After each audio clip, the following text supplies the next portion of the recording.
Antes de irmos para o próximo relato, se você é novo por aqui, não se esqueça de se inscrever no canal e ativar o sininho para receber as próximas histórias. Sua presença é importante e seu apoio é essencial. Bem, vamos continuar.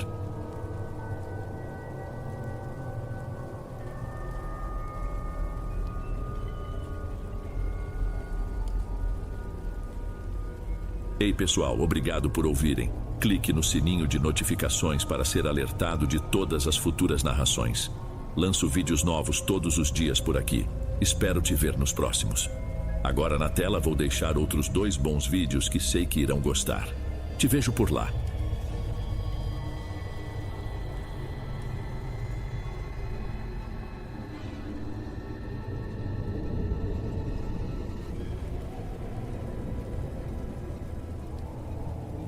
Antes de irmos para o último relato, se ainda estiver por aqui, comente o horário que está assistindo. Gosto de saber quem assiste os relatos até o final. Bem, vamos continuar.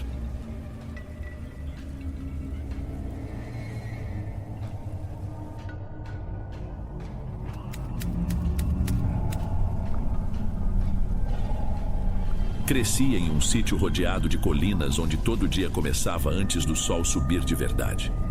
Boa noite, Dom. Me chamo Verônica, mas quase nunca usavam meu nome inteiro. Quando eu era pequena, minha família vivia sem energia elétrica, sem água encanada e muito menos um banheiro como hoje em dia. Para beber, cozinhar e lavar, dependíamos de um poço improvisado no quintal. Lá atrás do sítio, meu pai havia cavado um buraco coberto com algumas tábuas e era ali que a gente fazia as necessidades.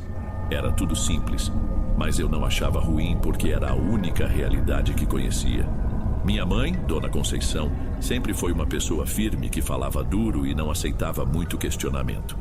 Eu, por ser a filha mais velha, ajudava em tudo que pudesse. Ela dizia que uma mulher precisava dominar a lida da casa, enquanto os homens cuidavam do campo e dos animais. Era assim que funcionava lá.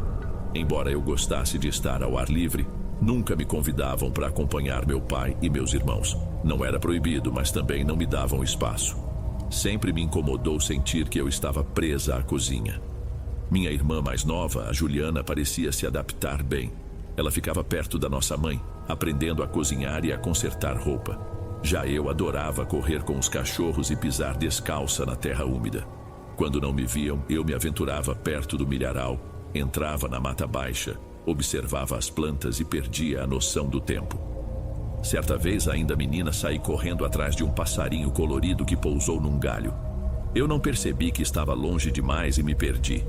Entrei em pânico quando notei que não reconhecia o caminho de volta. Gritei e chorei, mas só depois de um bom tempo meu pai apareceu para me resgatar.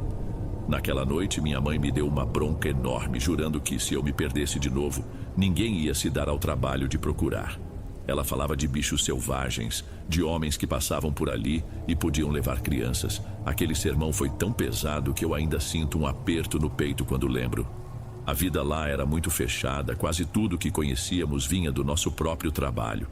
Eu via meus tios de vez em quando, mas eles moravam longe, e a caminhada até lá era cansativa. Às vezes, a família ia em fila, segurando cestas e sacos pela trilha de terra batida. Meu pai e minha mãe iam montados em mulas até o pequeno comércio do povoado quando precisavam de sal, farinha ou querosene. Nessas ocasiões, raramente me levavam. Geralmente chamavam um dos meus irmãos, e eu ficava para trás, cuidando da casa com a Juliana.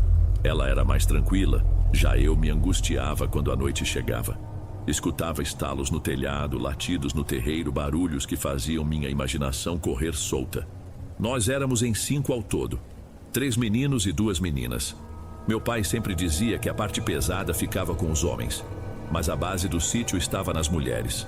Eu não entendia muito, mas parecia que ser mulher significava tolerar tudo em silêncio. Só que eu tinha vontade de explorar e me revoltar contra aquela rotina amarrada. Mesmo criança, eu sentia uma agonia de ficar presa lavando e cozinhando. Preferia sentir o sol no rosto, sentir o cheiro da terra. De vez em quando, fugia sem ninguém ver e pagava caro quando voltava.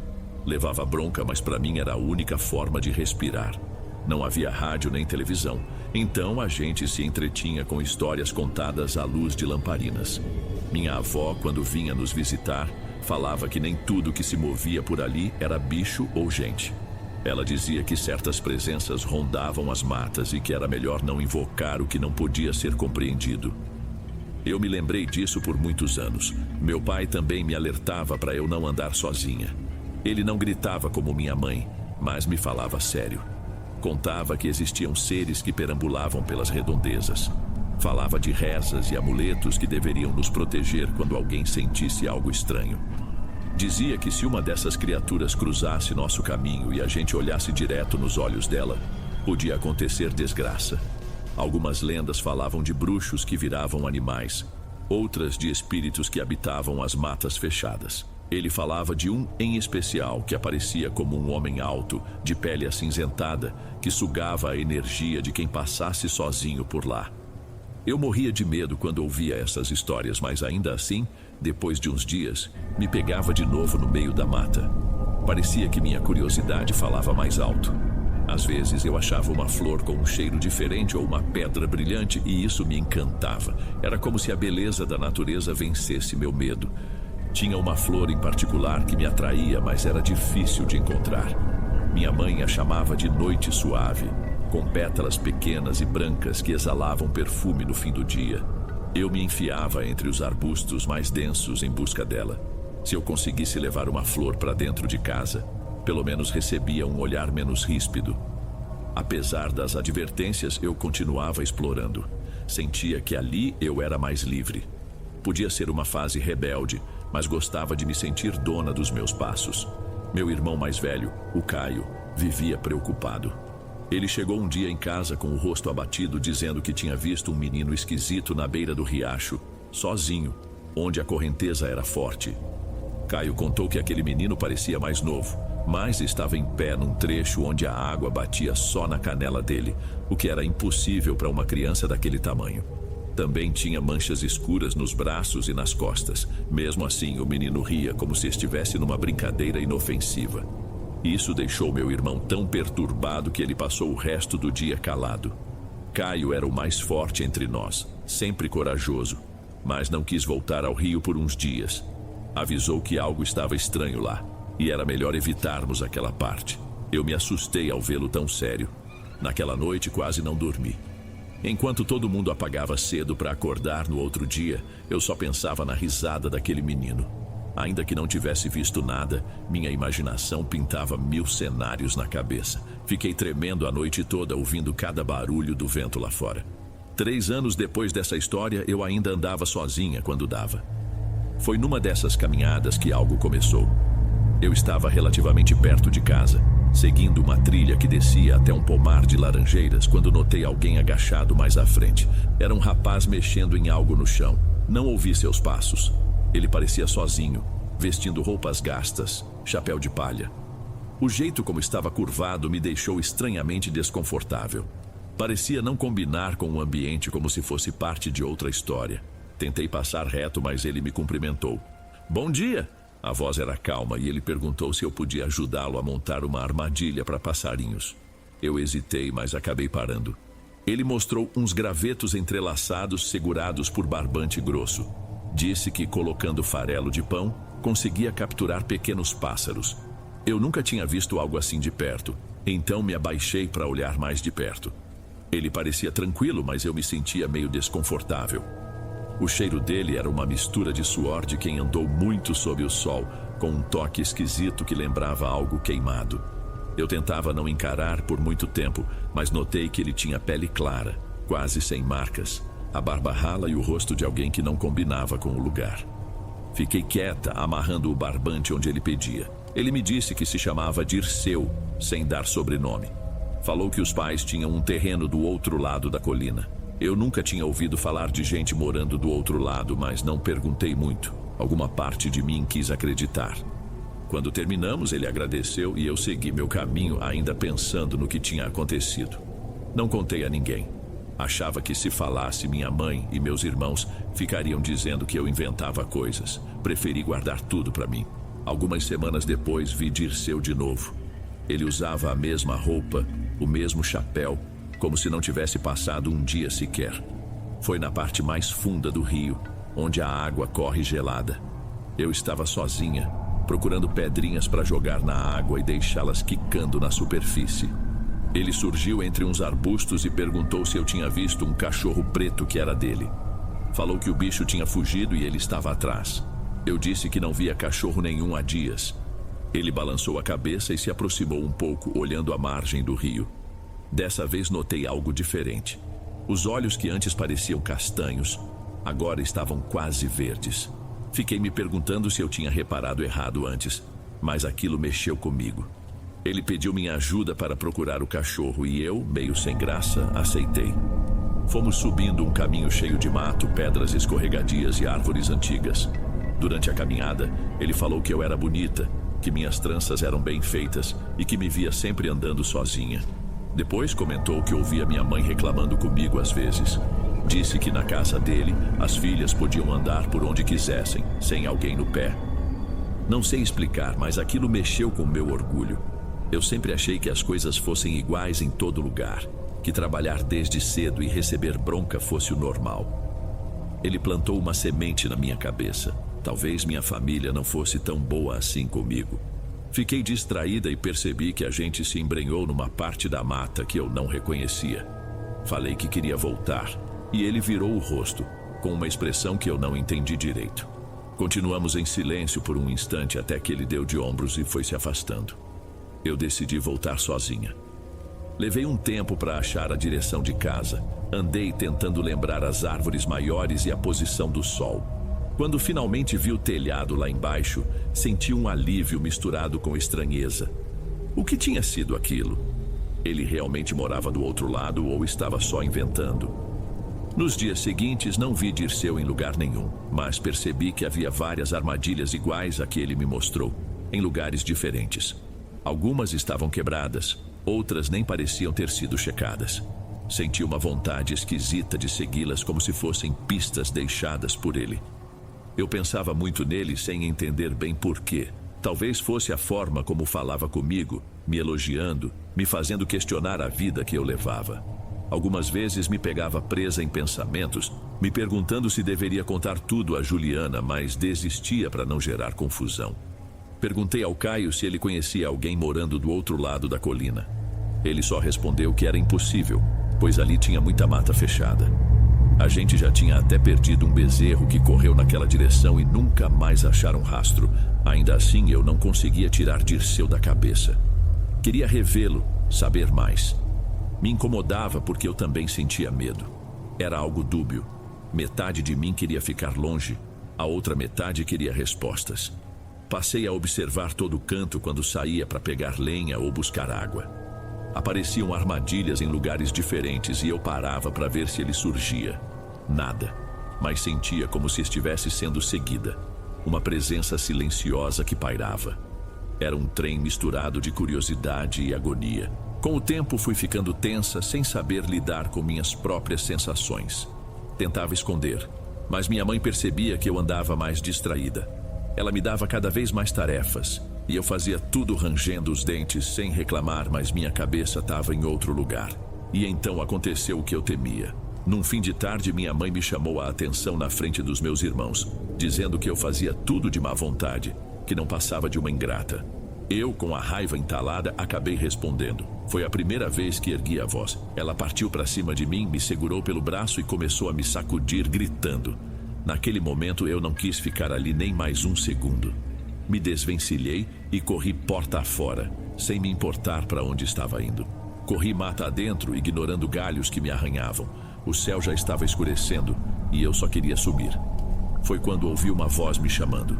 Era ele, Dirceu, surgindo de trás de uma árvore.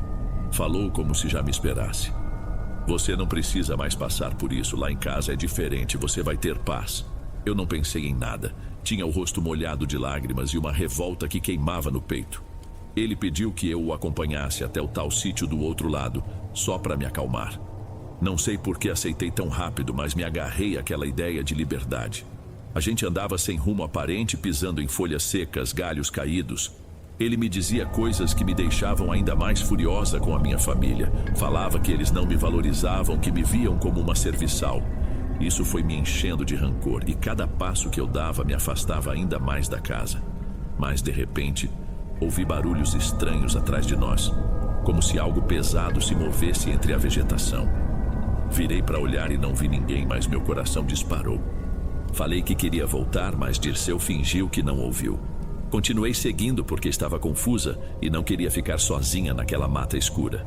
Ele andava cada vez mais rápido, como se soubesse exatamente aonde ir. Chegamos num ponto onde as árvores eram tão grossas que quase não passava luz. Parei e disse que era sério, que estava com medo. Então ele se virou com uma expressão dura, quase de irritação, e disse que já estávamos perto. Senti um arrepio que não sei explicar. Foi quando notei algo no pescoço dele. Uma marca escura, grande, que não estava lá antes. Olhei mais atentamente e percebi que a cor dos olhos dele parecia mudar no reflexo mínimo de claridade. A respiração dele soava pesada. Minha intuição gritava para dar meia volta. Tentei soltar minha mão da dele, mas ele apertou meus dedos com força. Era como se tivesse deixado de ser aquele rapaz calmo e virado outra coisa. Dei um tranco e consegui me afastar alguns passos. Dirceu então deu um sorriso que não combinava com o rosto. Era um sorriso pálido, sem emoção. Chamou meu nome com uma voz estranhamente rouca. Falou de um jeito que me travou. Disse que não valia a pena lutar contra aquilo. Em poucos segundos ele avançou e segurou meu braço. Eu tentei gritar, mas minha garganta parecia fechada. Ele me puxava e eu tropeçava nos galhos, caindo e me arranhando toda. A cada puxão, sentia uma dor aguda no ombro como se fosse deslocar. Me agarrei no tronco de uma árvore tentando resistir. As mãos dele estavam frias, quase úmidas, e havia um cheiro azedo que me embrulhava o estômago. Eu chorava e tentava usar meus pés para fincar no chão, mas parecia em vão. Enquanto isso acontecia, um barulho estranho vinha de trás das moitas. Parecia um ronco grave, como se algo grande estivesse espreitando. Eu não conseguia ver o que era, só sentia a vibração. O medo tomou conta de mim de um jeito que nunca tinha sentido antes. Eu rezava mentalmente, pedindo para Deus me tirar dali. O rapaz, ou o que quer que fosse, puxava meu cabelo tentando me arrastar. Eu ouvia a respiração dele no meu ouvido, tão forte que parecia um animal ofegante. Senti meus braços e pernas fraquejando. Num ato de desespero, abracei a árvore com toda a força que me restava. Ele começou a xingar baixinho, como se não conseguisse me soltar. E então, aquilo atrás do mato surgiu mais perto. Não vi claramente, mas senti a presença enorme. Ouvi galhos se partindo. Foi como se Dirceu tivesse ouvido também, porque ele soltou minha cintura e virou o rosto, atento a essa nova ameaça. Aproveitei para me soltar de vez e corri mancando. No meu desespero, tropecei em algo que me cortou a perna. Quase desmaiei de dor. Mas levantei com lágrimas nos olhos e corri sem pensar em mais nada, abrindo caminho entre os galhos. Eu sentia os passos dele atrás de mim. Eu soluçava, nem conseguia respirar direito. Parecia que meu corpo todo estava sendo rasgado. Em certo momento tropecei de novo e rolei barranco abaixo. Me ralei inteira, bati as costas em uma pedra. Achei que fosse morrer ali. Quando parei de rolar, ouvi um grito que ecoou pela mata. Soava como um animal, mas saía da garganta de Dirceu. Foi medonho. Tremi inteira, mas me arrastei até uma árvore. Tentei ficar em pé, mas o tornozelo latejava. Nem sei quanto tempo fiquei ali chorando. O barulho sumiu de repente, como se tudo ao redor tivesse ficado mudo. Fiquei sem forças, sem fôlego. Senti que algo mexia no meu cabelo, mas eu estava atordoada demais para reagir. Desmaiei. Só me lembro do peso do meu corpo e daquela dor insuportável no pé. Tudo escureceu. Quando abri os olhos, estava deitada na minha cama dentro de casa, mas toda enfaixada e dolorida. Minha mãe passava um pano úmido na minha testa. Ela perguntou o que tinha acontecido. Eu chorava sem conseguir explicar. Quando tentei falar de Dirceu, do jeito como ele se transformou, minha mãe ficava me olhando sem entender. Disse que Caio me encontrou caída no barranco, desacordada, e me trouxe de volta. Minha mãe repetia que eu estava cheia de hematomas, que não fazia ideia de como me machuquei tanto. Achou que eu tinha despencado ladeira abaixo e pronto. Falava que era perigoso eu ficar andando sozinha, que aquilo servisse de lição. Não existe nenhum sítio do outro lado, Verônica. A gente sabe que é só mato fechado. Ela insistia. Eu apenas balançava a cabeça, chorando. Tentei argumentar, mas ela dizia que não era hora de fantasiar. Passei aquela noite entre febre e pesadelos confusos. Acordava no susto, vendo vultos no canto do quarto. Meu pai entrou de madrugada para me ver. Deixou claro que estava preocupado, mas que não sabia o que fazer além de rezar. Ao longo dos dias tentei contar de novo o que vi, mas minha mãe mudava de assunto, dizendo que eu precisava me curar e parar de imaginar coisas. Eu sentia uma mistura de frustração e medo. Sabia que alguém ou algo tentou me levar. Como se não bastasse, comecei a ter febres repetidas. Meu corpo ficava pesado, eu suava frio e chorava dormindo. Minha mãe dizia que eu me debatia, gritava. Às vezes dizia frases estranhas. Eu não lembrava de nada ao acordar. Toda noite era um tormento. Fechava os olhos e via o rosto de Dirceu próximo ao meu. Sentia aquele cheiro queimado. Tinha a sensação de que ele poderia aparecer de novo a qualquer momento, surgindo do nada. A certa altura, meus irmãos começaram a me olhar com medo. Falavam que eu parecia outra pessoa, que às vezes falava sozinha ou ria de um jeito que eles não reconheciam. Eu negava, mas não lembrava do que fazia ou falava nos surtos. Meu pai e minha mãe ficaram assustados. Ela chegou a me perguntar se eu estava inventando aquelas coisas para chamar atenção, mas depois percebeu que eu não tinha força nem para me levantar da cama sozinha. Me sentia esgotada, sem energia. De vez em quando sentia como se tivesse alguém no quarto comigo, mesmo de olhos fechados. A respiração ficava pesada e eu suava de nervoso. Tinha medo de contar e me chamarem de louca. Passava horas rezando para aquilo ir embora. A dor no meu pé e nas costas foi melhorando aos poucos, mas a dor na alma só aumentava. Eu sonhava que Dirceu me observava pela fresta da janela, esperando para me puxar de novo para o mato. Acordava gritando, molhada de suor. Minha mãe começou a dormir do meu lado para me segurar nos pesadelos. Eu acordava confusa, às vezes me debatendo. Ela dizia que não aguentava mais me ver sofrer. Falava que Deus iria me ajudar, mas era difícil acreditar. Uma noite eu tive um ataque pior do que todos. Me levantei da cama gritando, corri até a porta como se quisesse fugir. Minha mãe tentou me segurar e eu a empurrei. Caímos as duas no chão. Eu me debatia, chorava, nem sabia o que estava fazendo. Meu pai entrou correndo, me imobilizou com força. Eu xingava, esperneava, arranhava como se fosse outra pessoa. Ele me carregou para fora da casa, dizendo que não ia me deixar naquele estado trancada lá dentro. Tropeçamos em pedras e raízes no caminho, mas ele não parava. Me segurava contra o peito e eu me retorcia. As lanternas do lado de fora mal iluminavam a trilha até o rio. Mas mesmo assim ele continuou, decidido. Quando chegamos na água, ele entrou sem tirar a roupa, ainda me segurando. Naquele desespero, senti o choque da água gelada me invadindo. Foi como se minha mente desligasse por um instante. A sensação de sufoco tomou conta. Não lembro de muita coisa, só do frio e de uma escuridão repentina. Depois disso, apaguei. Minha mãe disse que meu pai ficou gritando para eu acordar, me chacoalhando dentro d'água. Eu estava pálida, com os olhos revirados. Eles me levaram de volta para casa e me colocaram no colchão. Passei dias sem falar, sem reagir. As febres vinham e iam, e eu mal conseguia comer. Minha mãe acreditava que algo além de doença física me atacava. Falava do que minha avó sempre dizia: existem coisas no mundo que não se explicam.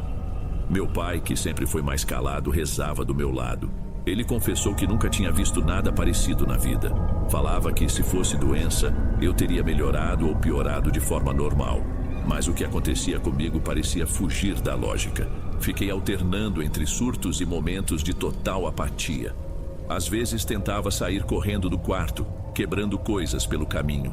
Outras vezes, ficava imóvel, encarando a parede. Minha família não sabia o que fazer. Acabaram me prendendo na cama com panos e cordas, mas eu me debatia tanto que consegui soltar. Caí no chão de cara, machucando o rosto. Meu pai decidiu que não podíamos continuar assim. Ele não queria me tratar como um bicho preso. Me colocaram sentada debaixo de uma árvore no quintal, amarrada de leve, só para não sair correndo. Eu chorava sem parar, mas também não conseguia explicar o que sentia. Era como se a raiva e o medo estivessem me destruindo por dentro. Minha mãe tentou falar com uma vizinha que sugeriu que me levassem ao povoado, onde morava uma senhora que entendia de rezas mais fortes. Fizeram uma pequena viagem comigo de carroça até lá. Eu delirava, falando coisas desconexas. Fomos parar na casa da tia Lúcia, irmã da minha mãe. Ela morava ao lado de uma capela e era conhecida por ser muito religiosa. Assim que chegamos, ela me olhou com compaixão, dizendo que era preciso buscar ajuda divina. Ela pediu ao padre local que orasse por mim. Ele me viu naquele estado, magra, abatida, com olheiras profundas.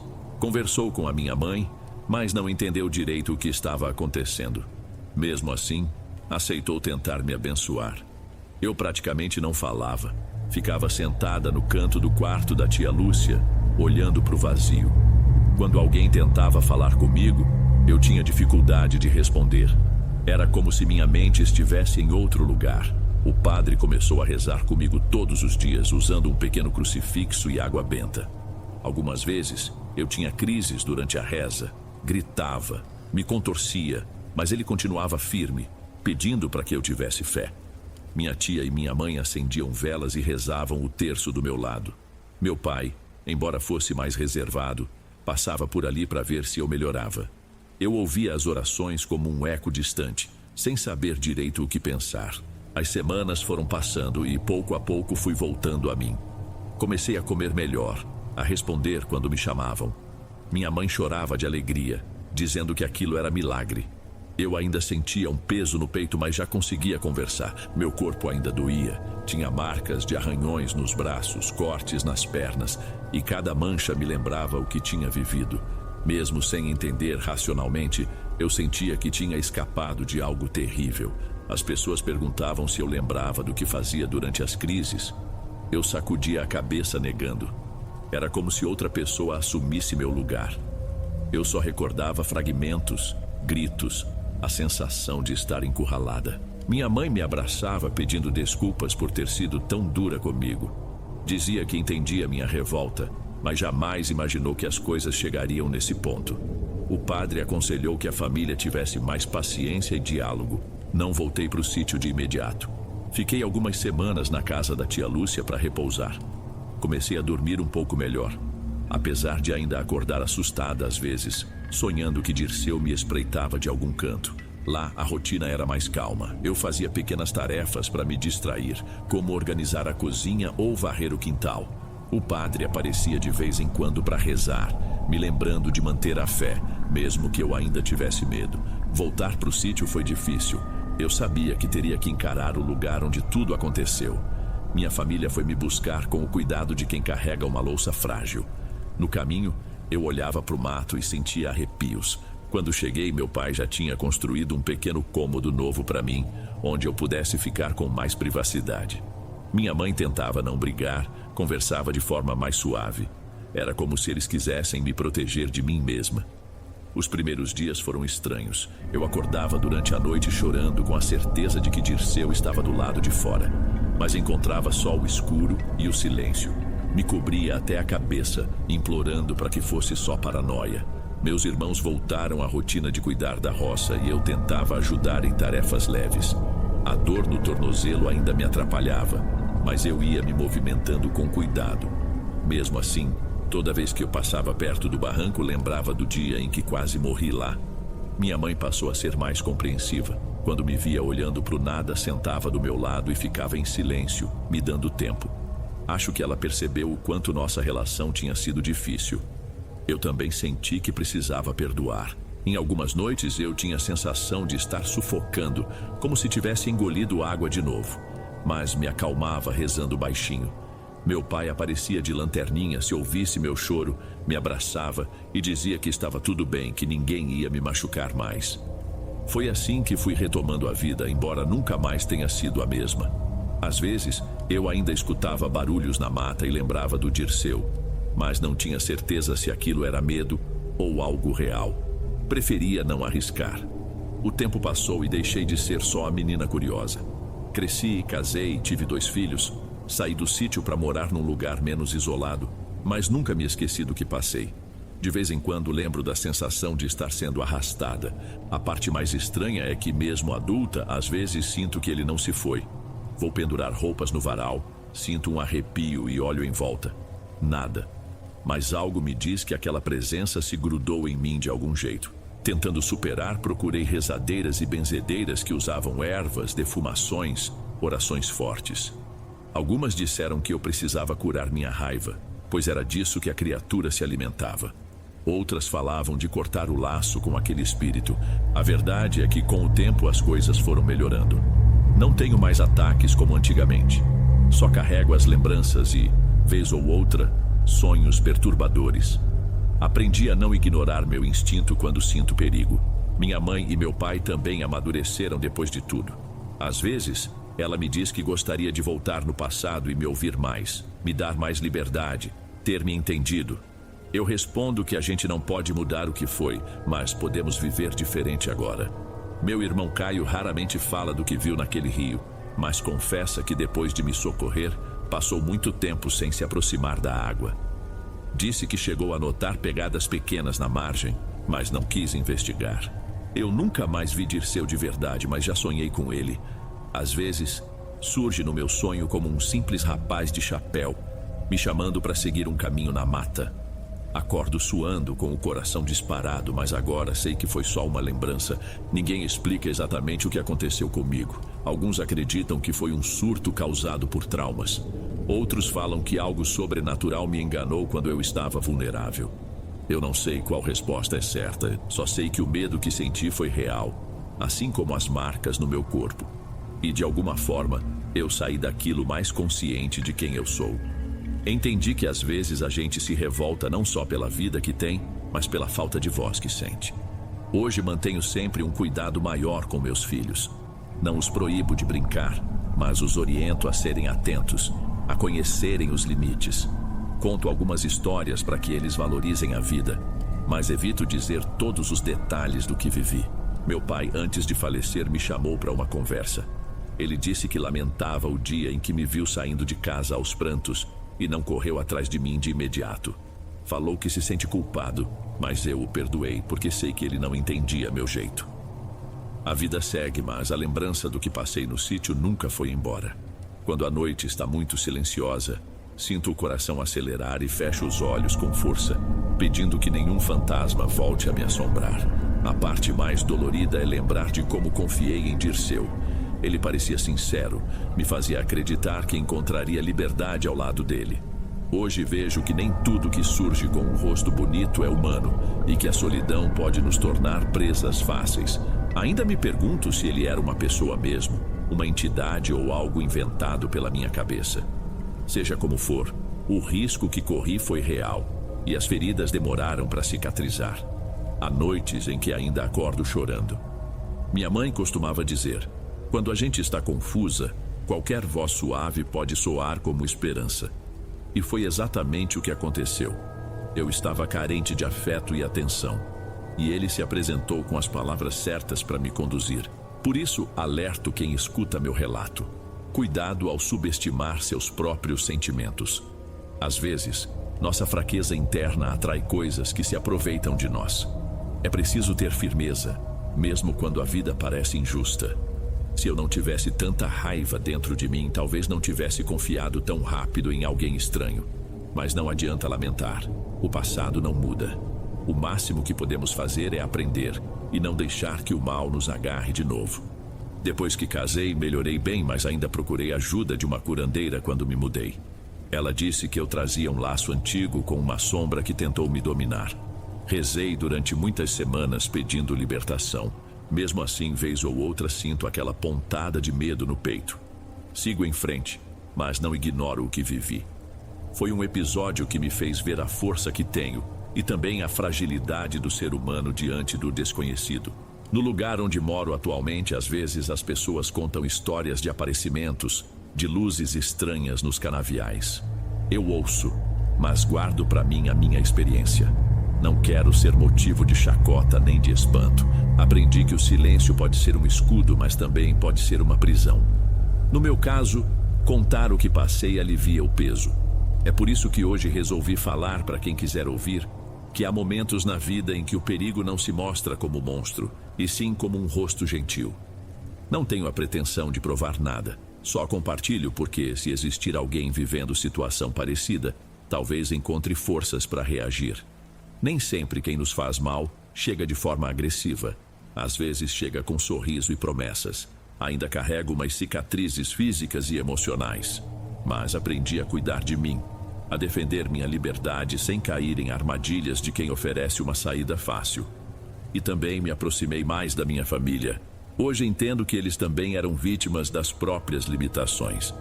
Mesmo que eu não veja mais Dirceu, é como se parte dele ficasse grudada na memória. Fecho os olhos e consigo ouvir aquela voz suave, me chamando. Mas quando penso no que aconteceu, sinto que sobrevivi por um fio e agradeço por ter tido forças para escapar. Não espero que todos acreditem nesse relato, mas garanto que não estou inventando. É a história que trago comigo, uma cicatriz que me ensinou a não me deixar levar pelo canto de quem parece oferecer tudo o que me falta. Às vezes a falta nos faz enxergar o perigo tarde demais. Hoje olho para o sítio onde tudo começou como um lugar distante. É onde nasci, mas também onde quase perdi a mim mesma. Se existe algo de sobrenatural nesse mundo, eu não tenho resposta. Só sei que, seja lá o que for, se alimenta de quem abre portas demais para o desespero. E eu abri a porta quando quis fugir de tudo que me oprimia.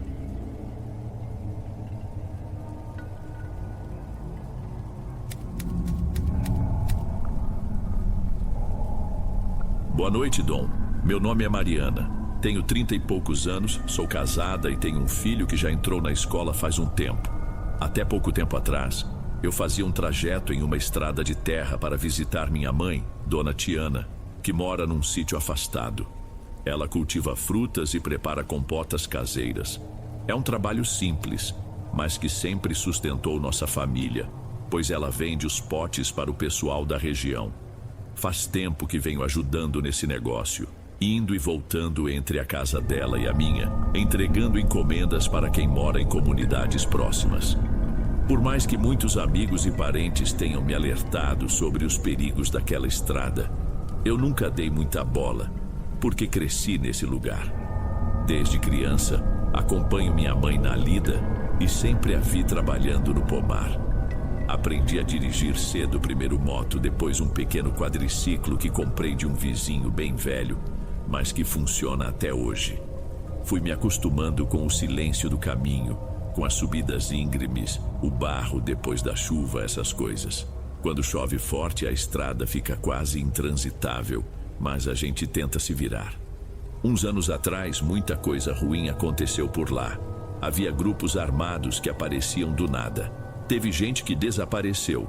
Outras tantas foram encontradas sem vida em lugares onde ninguém pensaria em procurar. Na época, quase todo mundo que podia evitava passar pela estrada. Lembro que minha mãe chorava, sem saber o que fazer com as frutas que não eram escoadas. Eu também fiquei um bom período sem subir para ajudá-la. Era muito arriscado, mas depois de um tempo a situação acalmou. Não que tenha melhorado 100%, mas pararam de circular aqueles boatos assustadores de gente sendo parada, revistada ou coisa pior.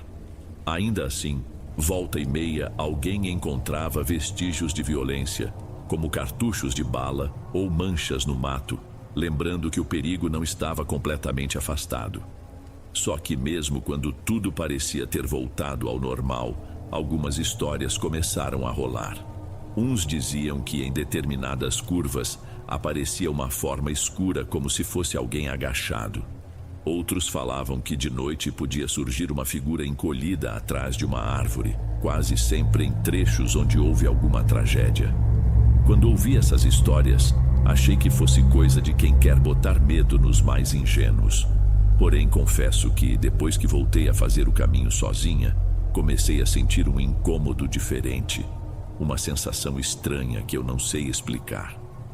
Ainda assim, eu ia todos os finais de semana e, quando sobrava tempo, passava dias a fio ajudando minha mãe a embalar as compotas.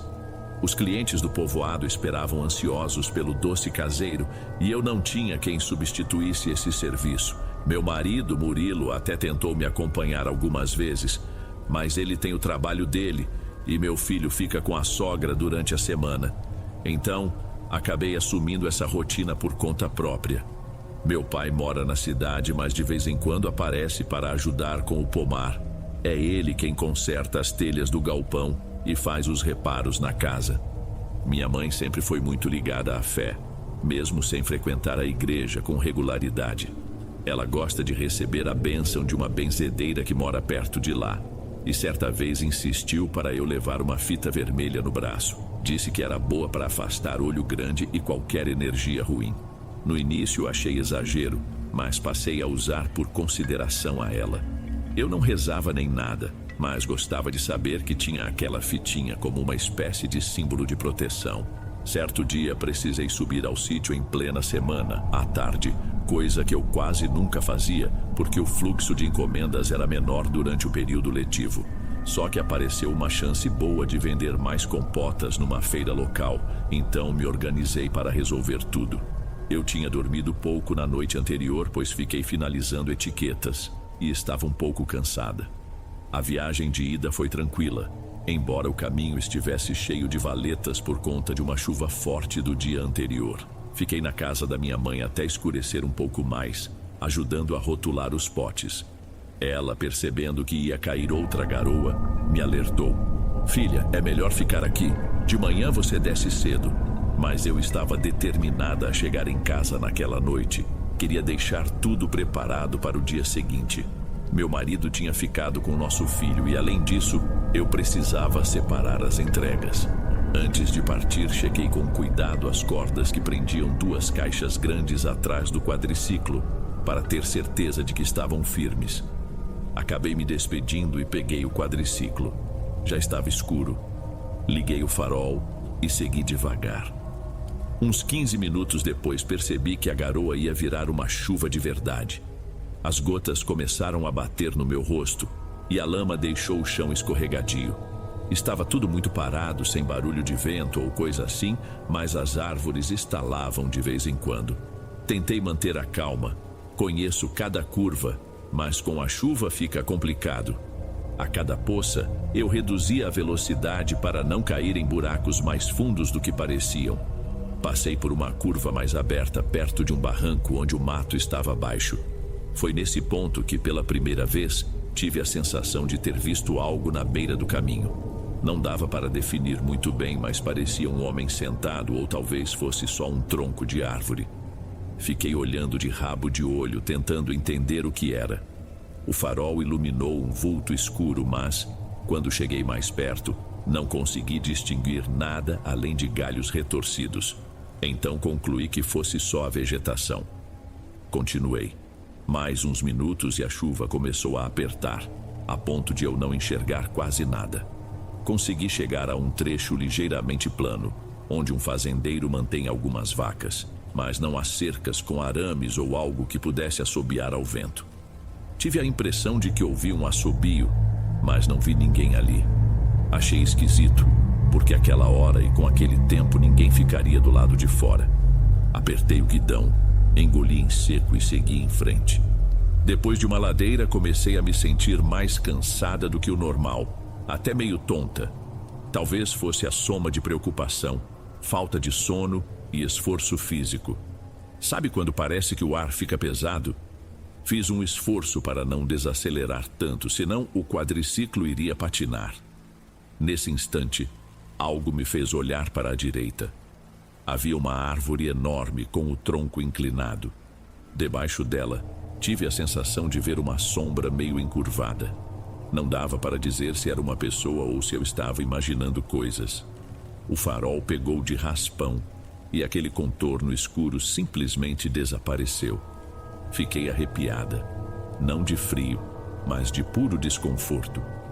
Passei do lado com cuidado e segui adiante. Meu coração batia forte. Eu repetia para mim mesma que era só cansaço. Tentei me distrair com o barulho do motor e a música que vinha baixinho do meu celular. Mas na última curva, antes de entrar em um trecho mais habitado, senti um peso estranho nas minhas costas, como se alguém tivesse encostado em mim. Foi tão súbito que perdi um pouco o controle da direção. Por um segundo, achei que fosse a caixa de compota solta, mas, ao levar a mão para conferir, a caixa estava firme no lugar, do mesmo jeito que deixei na casa da minha mãe. Só que a sensação de ter alguém ali ficou mais forte, como se um corpo estivesse colado em mim. Meu primeiro impulso foi frear, mas uma parte de mim gritou para não fazer isso. Era como se fosse perigoso demais parar no meio de uma ladeira lamacenta com alguma coisa grudada em mim. Ao mesmo tempo, senti um leve toque na altura da minha cintura. Não era vento, não era a capa de chuva, nem nada que fizesse sentido. Parecia uma mão, firme, mas silenciosa. Fiquei sem ação. Tentava focar na estrada, mas meus braços começaram a tremer. Nunca fui de rezar, mas lembrei da fita vermelha que minha mãe me deu. Apertei o braço onde ela estava amarrada, sem tirar os olhos do caminho. Não sei o que aconteceu, mas aquela presença pareceu ficar mais lenta, como se estivesse indecisa. Senti um leve tremor percorrendo meu corpo. Aí, ouvi um barulho estranho, como se algo batesse nas cordas que seguravam a caixa. Tive vontade de gritar, só que a garganta travou. Continuei pilotando sem desviar de nada, mal percebendo as pedras. Só pensava em chegar logo em casa ou pelo menos em uma parte da estrada onde existissem mais casas.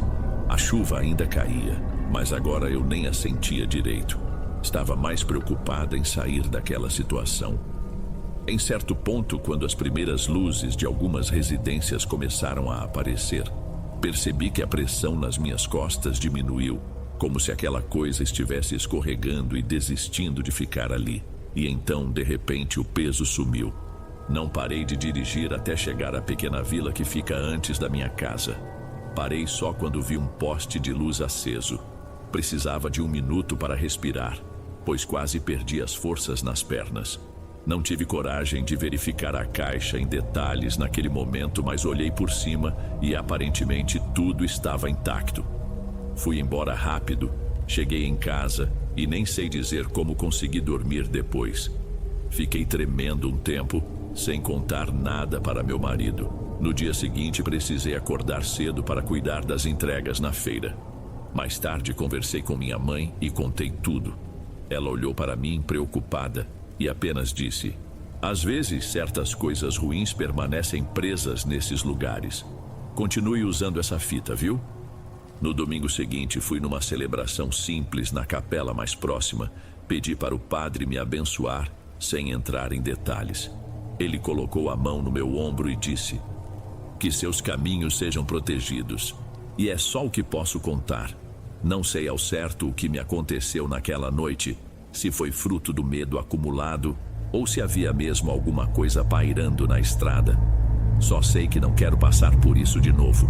Hoje só subo até o sítio durante o dia e, quando não é possível, prefiro passar a noite na casa da minha mãe. O que vi ou senti está além da minha compreensão, mas continuo vivendo minha vida, seguindo o que tenho para fazer, de olho na fita vermelha que carrego como se fosse parte de mim.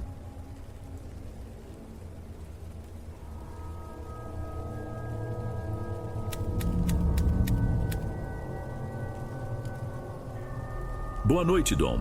Meu nome é Rômulo Castro. Tenho 39 anos e ainda sinto um arrepio leve quando lembro do que aconteceu alguns anos atrás. Não é fácil falar sobre isso, mas acho importante contar a alguém que possa entender o que ocorre em certos lugares. Tudo começou depois de uma fase complicada que mudou minha rotina de cabeça para baixo. Até então, minha esposa Júlia e eu morávamos em um pequeno condomínio onde pagávamos aluguel. Eu trabalhava como motorista particular para uma pequena firma, enquanto ela fazia bicos como auxiliar de serviços gerais. Enfrentávamos dificuldades financeiras, principalmente depois de ficarmos meses tentando juntar dinheiro para comprar um terreno, mas nada dava certo. Com a ajuda de um parente distante, finalmente conseguimos um lote simples em uma área afastada. Foi como um alívio. Conseguimos erguer uma casinha básica com tudo contado, mas aquilo representava nosso sonho. No entanto, nem bem começamos a nos sentir estáveis, a empresa em que eu trabalhava encerrou as atividades de repente. Recebemos uma indenização bem menor do que o esperado, o que deixou muitas contas atrasadas. Minha sogra, Dona Eulália Mendes, surgiu então com a proposta de irmos morar com ela. que estava sozinha em uma casa grande. Ela argumentou que precisava de companhia por conta da idade e ofereceu um quarto. Júlia achou a ideia ótima, mas eu hesitei. Nunca tive uma relação tranquila com Dona Eulália. Sempre senti que havia algo no jeito dela que me incomodava, embora fosse educada na maior parte do tempo. Eu também me lembrava de histórias vagas sobre a vida dela, pois Júlia dizia que a mãe guardava alguns segredos de família e evitava falar do passado. Mesmo assim, com as contas se acumulando, não tivemos alternativa além de aceitar a oferta. O lugar ficava em uma zona rural, repleto de construções mais antigas. Quando chegamos, a primeira coisa que me chamou a atenção foi o portão de madeira escura, com algumas marcas entalhadas que não pareciam meros desenhos. Abriu rangendo, mas a casa por dentro estava bem preservada, quase imaculada demais. Era espaçosa, com móveis de tecido grosso e inúmeros quadros religiosos. Dona Eulália nos recebeu sorrindo, mas aqueles olhos pareciam me avaliar, como se quisessem descobrir algo que eu não estava pronto para revelar. Nos instalamos num quarto nos fundos que, apesar de grande, tinha infiltrações e um cheiro de mofo. O teto emitia estalos com frequência, o que me deixava desconfortável. Na primeira noite, tive a impressão de ouvir ruídos leves acima de nós. Pareciam passos arrastados, mas tentei me convencer de que seria apenas vento ou alguma ave. Comentei isso com Júlia pela manhã, mas ela foi prática. Disse que deveria ser um gato andando pelo telhado ou folhas secas se soltando. Pediu que eu não me preocupasse e que tentasse relaxar, pois estávamos ali para economizar dinheiro e buscar novas oportunidades de emprego. Nos dias seguintes tentei me adaptar, ajeitava pequenos reparos, limpava o quintal e procurava algum trabalho temporário. Dona Eulália fazia questão de preparar refeições para nós, sempre usando ervas diferentes que, segundo ela, eram ótimas para fortalecer o corpo. Júlia também ajudava na cozinha, e às vezes eu ouvia as duas rindo juntas. Ao notar o gosto amargo de um chá que ela me serviu, estranhei. Perguntei a Dona Eulália do que era feito. Ela disse que juntava várias plantas secas e que aquilo tirava a energia ruim do corpo. Mesmo com minha desconfiança, tentei não criar conflito. Só que depois disso passei a ficar com uma leve dormência na língua todas as vezes que bebia o chá. Certo dia, enquanto procurava uma caixa de ferramentas na despensa perto da área dos fundos, reparei em um vão fechado por um pedaço de madeira. Puxei sem querer e encontrei um quartinho pequeno, abafado e sem janelas, cheio de potes e frascos com líquidos escuros. Havia bonecos de pano, pequenos embrulhos pendurados e algo que me fez recuar. Um punhado de cabelos amarrados com um barbante. Senti um calafrio diferente. Não quis chamar Júlia, pois imaginei que talvez fosse apenas algum hábito antigo de Dona Eulália. Preferi não mexer em nada e fechei a porta. Depois disso, passei a reparar que a sogra tinha uma rotina bem peculiar. Ela saía de casa algumas vezes, sempre ao amanhecer, e voltava com as mãos sujas de terra, dizendo que estava plantando mudas nos arredores. Não vi muda nenhuma, não havia pás nem enxadas no quintal, e as únicas plantas lá eram já antigas. Passei a ficar mais atento ao que acontecia. Uma tarde, encontrei uma galinha morta do lado de fora, com um corte na garganta. Enquanto eu tentava enterrar o animal, notei desenhos feitos com pó branco próximo ao tronco de uma árvore. Mostrei isso a Júlia, mas ela apenas falou que devia ser travessura de crianças da vizinhança ou algum ritual de proteção que a mãe fazia. Falou de forma tão tranquila que quase me convenceu, mas uma parte de mim sentia que havia algo maior por trás. Depois de algumas semanas, meus sonhos começaram a ficar estranhos. Não chegavam a ser pesadelos claros, mas eu me via em um lugar apertado, de paredes escuras, onde sentia dificuldade de respirar. Acordava incomodado, com suor na testa e um aperto no peito. Na manhã seguinte a um desses sonhos, fui ver se conseguia um martelo na despensa e acabei olhando novamente para a porta do quartinho escondido. Ela estava entreaberta. Alguma coisa me fez espiar. As prateleiras estavam cheias de velas derretidas e pequenos potes com pedaços de papel dentro. Não fiquei muito tempo ali. Voltei para o quarto sem falar nada para Júlia. Tinha medo de parecer paranoico. Mesmo assim, a sensação de estranhamento só aumentava. Dona Eulália, apesar de sempre sorrir, me olhava com uma expressão de quem sabe mais do que deveria. Passava as tardes preparando raízes e secando ervas nos fundos da casa. Certa noite, enquanto tentava dormir, ouvi de novo aquele barulho acima do nosso quarto. Parecia algum objeto sendo arrastado devagar. Levantei, peguei a lanterna e tentei subir no forro, mas não havia acesso visível ali dentro. Fiquei parado com a lanterna acesa sem saber o que fazer. Acabei voltando para a cama sem descobrir nada. Amanheci com dores no corpo, como se tivesse levado um chute nas costas. Mostrei a Júlia umas marcas arroxeadas, mas ela disse que eu podia ter batido em alguma quina. Aquela explicação me soava muito simples, mas não queria insistir e criar um clima ruim entre a gente. Foi então que Dona Eulália veio com uma conversa estranha durante o almoço. Ela perguntou se eu estava dormindo bem. Disse que me ouviu levantar de madrugada e quis saber se eu andava preocupado com algo. Achei invasivo, mas respondi que estava tudo bem. Ela apenas sorriu e continuou a comer. As semanas foram se arrastando. Não encontrava trabalho fixo, só uns bicos pontuais que mal ajudavam nas contas. Júlia começou a ficar mais próxima da mãe, ajudando-nos a afazeres e nas compras. Enquanto isso, eu me sentia como um hóspede inconveniente. Certo dia, precisei verificar uma infiltração próxima à cozinha. Quando me abaixei para olhar dentro de um armário, vi um saco de tecido enrolado com uma fita vermelha.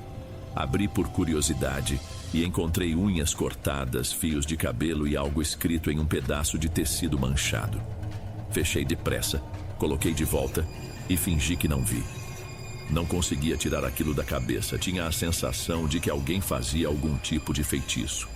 Tentei conversar com Júlia, mas ela me olhou preocupada e disse que eu estava exagerando e que, no fundo, sua mãe era só uma senhora de costumes antigos. As noites continuaram ruins. Voltei a sonhar com o mesmo lugar apertado, mas agora havia uma silhueta feminina no canto. Não conseguia ver o rosto, pois estava coberto por um véu escuro. Acordava suado e tenso, tentando lembrar se aquilo poderia ser reflexo de alguma conversa ou filme. Num fim de tarde, saí para dar uma volta e acabei conversando com um senhor que vendia plantas medicinais. Expliquei por alto que achava a casa onde estava hospedado meio estranha. Ele ouviu tudo calado e no final me entregou um pequeno ramo dizendo: "Isso aqui ajuda a proteger contra olho ruim. Coloca num copo com água e deixa perto da porta." Fiz como ele falou, mas não contei a ninguém. Na primeira noite dormi um pouco melhor. Senti menos agitação e acordei com menos ansiedade. Ainda assim, havia um clima pesado na casa. Dona Eulália não disse nada, mas notei que ela deu uma olhada comprida naquele ramo assim que passou pela sala de manhã. 2 dias depois, encontrei o ramo caído no chão, seco e pisoteado. Parecia que alguém tinha chutado ou jogado ali de propósito. Não quis tirar conclusões precipitadas, apenas joguei fora. Nesse mesmo período, Júlia me contou que se sentia cansada demais e com náuseas constantes. Suspeitamos de gravidez. Fizemos um teste rápido e deu positivo. Seria nosso primeiro filho. Eu deveria ficar feliz, mas senti um aperto no peito que não sei explicar. Daquele dia em diante, Júlia passou a dormir mais cedo e acordar ainda mais tarde. Dona Eulália cuidava dela com chá atrás de chá, dizendo que eram receitas de família. Percebi que Júlia começou a usar uns colares antigos que nunca tinha visto antes e sempre os colocava antes de dormir. Uma madrugada acordei para ir ao banheiro e encontrei Júlia na cozinha, sentada à mesa, encarando a parede. Quando falei seu nome, ela demorou a reagir e depois agiu como se não lembrasse de ter saído da cama. Atribuímos isso às mudanças hormonais. Apesar disso, me veio à mente a ideia de que alguma coisa influenciava o comportamento dela. Procurei em redes de contato alguém que entendesse de benzimento ou algo do tipo. Foi aí que cheguei até um homem conhecido como o Sr. Florencio. Diziam que ele entendia de rituais e limpava ambientes ruins. Falei com ele em um dia nublado. Expliquei os ruídos à noite, os objetos estranhos, os chás amargos e a gravidez. Ele me recomendou manter sal grosso perto das janelas e queimar uma erva especial. Além disso, disse que eu não deveria tomar nada preparado pela sogra até ter certeza do que estava acontecendo. Voltei para casa com sal grosso e um pacote de ervas que produziam fumaça espessa quando queimadas. Planejei acender aquilo de madrugada, mas precisei esperar uma chance em que Dona Eulália não estivesse por perto. Na primeira noite que tentei, ouvi um barulho na sala, como se alguém passasse arrastando os pés. Desliguei as luzes e fiquei parado atrás da porta. Quando saí para olhar, não tinha ninguém, mas a cadeira estava fora do lugar. Não toquei em nada, só voltei para o quarto com o coração acelerado. No dia seguinte, Júlia comentou que teve um sonho estranho em que a mãe aparecia numa sala cheia de velas, murmurando algo incompreensível. Eu perguntei se ela estava preocupada, mas ela respondeu que estava se sentindo em paz ao lado da mãe. Achei isso curioso, pois Júlia costumava ser mais crítica. Resolvi então arriscar queimar as ervas na cozinha numa noite em que Dona Eulália teria saído para rezar, conforme ela disse. Preparei tudo perto das 2 da madrugada, acendi o carvão, joguei as folhas e comecei a rezar o Pai Nosso baixo, pois era a única prece que lembrava de cabeça. A fumaça se espalhou rápido, senti um calor subir pelo rosto e uma pontada de dor atrás da nuca. Nesse momento, ouvi a porta da frente se abrir. Corri para apagar as ervas, mas elas queimavam de forma tão rápida que nem soprar resolvia. Quando finalmente consegui, estava suando e ofegante. Dona Eulália entrou logo depois, olhou para mim e perguntou o que eu estava fazendo acordado àquela hora. Tentei disfarçar falando que tinha insônia. Ela não insistiu, mas notei um leve sorriso, como se já soubesse o que estava acontecendo. 2 dias mais tarde, tive uma conversa séria com o Sr. Florêncio. Contei que não estava conseguindo queimar as ervas sem ser interrompido e que minha esposa parecia cada vez mais ligada à mãe. Ele sugeriu que eu conseguisse um objeto pessoal de Júlia e outro de Dona Eulália para ele analisar. Esperei uma oportunidade em que Júlia fosse ao banheiro e peguei um pente dela. Estava cheio de fios de cabelo. Depois, quando a sogra saía do banho, vi que tinha deixado uma blusa fina pendurada no varal. Peguei também, dobrando rápido e guardando numa sacola. No fim da tarde, levei esses itens para o Sr. Florêncio. Ele se trancou por uns 20 minutos e, ao voltar, falou com a voz meio tensa. Aqui tem algo que não é de agora. Está tecendo uma corrente antiga entre sua esposa e a mãe. Fiquei apreensivo. Ele me entregou um pequeno talismã feito de nós em fios coloridos e pediu que eu o pendurasse na cabeceira da cama, além de manter uma vasilha com água limpa debaixo dela. Falou para eu não contar nada a Júlia e nem à sogra. Voltei para casa com aquilo no bolso. Consegui pendurar sem que Júlia visse. Nos primeiros dias dormi relativamente bem, mas no terceiro dia acordei com um ruído seco, como se algo caísse. Vi a tigela de água derrubada no chão, molhando todo o assoalho. Era como se tivessem virado de propósito. Pouco tempo depois, Júlia confirmou a gravidez com exame de sangue e se mostrou feliz, mesmo estando abatida. Eu, por outro lado, passei a sentir um medo que não sabia explicar. A casa parecia cada vez mais abafada, tanto que às vezes eu tinha sangramento no nariz sem motivo. Certa noite despertei assustado ao ouvir Júlia falando baixo na sala. Ela murmurava algo parecido com uma cantiga, olhando pela janela. Perguntei o que era, e ela disse que a mãe tinha ensinado. Falou isso de um jeito calmo, mas fiquei perturbado. Decidi que precisava de ajuda de outra pessoa, alguém que entendesse mais do que só ervas e talismãs. O Sr. Florêncio me indicou uma benzedeira, Dona Mirtes, que vivia na mesma região, mais afastada da vila principal. Fui até lá num começo de tarde. Contei tudo a ela, desde as suspeitas sobre Dona Eulália até os sinais que vinha encontrando pela casa. Ela apenas ouvia e passava as contas de 1/3 pelos dedos. Quando terminei, disse que iria comigo e que precisaria encarar a sogra frente a frente. Voltei para casa naquela noite com um aperto no estômago. Júlia dormia pesado e Dona Eulália também havia se recolhido. Fiquei sentado na cozinha, sem acender nenhuma luz, escutando os barulhos noturnos. Tinha a sensação de que a casa inteira estava desperta e que eu era o único intruso ali. Na manhã seguinte, Júlia passou mal de novo. Resolvi que tinha que levá-la ao médico. Ela aceitou depois de alguma insistência. Na consulta, o médico disse que o bebê parecia bem, mas recomendou uns exames mais completos devido ao cansaço exagerado e a pressão um pouco desregulada. Quando voltamos, Dona Eulália já esperava na sala com um chá pronto. Júlia aceitou na hora, mas eu recusei, fingindo dor de estômago.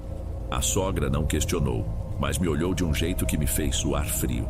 Dali a 2 dias levei Dona Mirtes para conhecer a casa. Disse à sogra que era uma conhecida que veio nos visitar. Ela nos cumprimentou sem demonstrar surpresa. Convidou a todos para se sentar na sala, mas Dona Mirtes pediu para ver o quintal e os fundos da casa. Chegando lá, Dona Mirtes franziu a testa ao notar umas marcas na terra perto da cerca. Ficou em silêncio, olhou para mim e fez um leve sinal com a cabeça para seguirmos adiante. Subimos uma escada que levava a um porão improvisado fechado com uma porta de madeira antiga. Quando entrei, senti um cheiro estranho, como de mofo misturado a algo doce. Vi umas velas retorcidas sobre uma mesa improvisada, garrafas vazias e, no canto, 2 potes de barro tampados com tecidos encardidos. Antes que eu pudesse me aproximar, Dona Mirtes segurou meu braço. Ela disse baixinho: "Não toque em nada, parece que tem muita coisa acumulada aqui." Assenti, engolindo em seco. Saímos do porão e assim que voltamos para a sala, Dona Eulália nos esperava em pé, com os braços cruzados. Dona Mirtes a cumprimentou novamente e comentou: "Belo lugar. Eu entendo que a senhora gosta de manter algumas tradições de família, não é?" A sogra apenas sorriu, mas seu sorriso era frio. Respondeu que cada pessoa tem seus costumes e que não devíamos julgar o que não conhecíamos. Júlia entrou na sala nesse momento meio pálida, perguntando se estava tudo bem. Dona Mirtes se aproximou dela, tocou em seu ombro e perguntou como se sentia. Júlia murmurou algo sobre tontura e enjoo, e a benzedeira só balançou a cabeça. Nesse dia, Dona Mirtes me puxou de lado e disse que eu precisava sair dali com Júlia, principalmente antes da criança nascer. Explicou que coisas antigas na casa geravam laços difíceis de cortar se permanecêssemos muito tempo. Fiquei sem reação, pois não tínhamos para onde ir. Contei a Júlia tudo o que a benzedeira disse. Ela ficou ofendida. Afirmou que a mãe jamais faria mal a ela e que eu estava sendo influenciado por fofocas. Tentei insistir que não era bem assim, mas ela se trancou no quarto e não quis falar mais. As semanas passaram. Júlia foi se recuperando fisicamente, mas eu notava que estava diferente. Estava mais séria, mais distraída. Às vezes, de madrugada, acordava para beber água e me pegava encarando o teto, sem conseguir fechar os olhos. Um dia cheguei em casa e encontrei Júlia chorando baixinho na cozinha. Ela disse que teve um pesadelo em que a mãe estava bem velha, sem conseguir falar, estirada no quintal de uma casa desconhecida. Disse que era a primeira vez que sonhava com a mãe em condição tão vulnerável. Nessa mesma semana, recebi a notícia de um conhecido que sabia do nosso terreno antigo. Ele perguntou se eu não queria vendê-lo, pois conhecia alguém interessado. Parecia a chance de conseguir dinheiro rápido para sair dali e alugar algo próprio. Antes de fechar o negócio, fui conversar com Dona Mirtes de novo. Ela achou positivo e me encorajou a vender, mas ressaltou que se eu ficasse, tinha grande chance de envolver a criança em algo que a avó estava alimentando. Não perguntou detalhes, só disse para eu não hesitar. Foi o que fiz. Vendi o terreno, juntei as poucas economias e avisei Júlia que iríamos sair. Ela reclamou, mas no fundo percebi que estava aliviada. Na manhã em que arrumamos nossas coisas, Dona Eulália nem apareceu para se despedir. Ficou trancada no quarto o tempo todo. Quando saímos com as malas, senti um peso saindo das minhas costas, embora ainda houvesse uma pontada de culpa por ter ido embora desse jeito. Fomos para a casa de uma tia de Júlia na região central. Ficamos lá até o parto, que ocorreu sem maiores problemas. Tive um menino a quem demos o nome de Hugo. Nos primeiros meses, tudo pareceu mais calmo. Júlia recuperou o ânimo. Hugo crescia saudável, mamava e dormia bem. Só que às vezes acordava no meio da noite com os olhos bem abertos, olhando para um ponto específico do quarto. Parecia ficar quieto, como se escutasse algo. Quando Hugo fez 3 anos, ele começou a dizer que via uma senhora de vestido escuro que o chamava pelo nome. Perguntei como era o rosto dela, mas ele disse que não dava para ver direito. Júlia insistiu que era imaginação de criança, mas eu não tinha tanta certeza. Ainda lembro dos embrulhos, das velas, dos frascos na casa de Dona Eulália. Por fim, não sei se era pura superstição ou se havia algo realmente oculto naquela casa. A sogra seguiu lá até falecer meses depois, sem que retomássemos contato. Hugo às vezes comenta que sonha com uma voz que o chama para voltar a um lugar antigo. Não tenho respostas, só a sensação de que certas presenças continuam onde menos esperamos e podem atravessar distâncias sem alarde.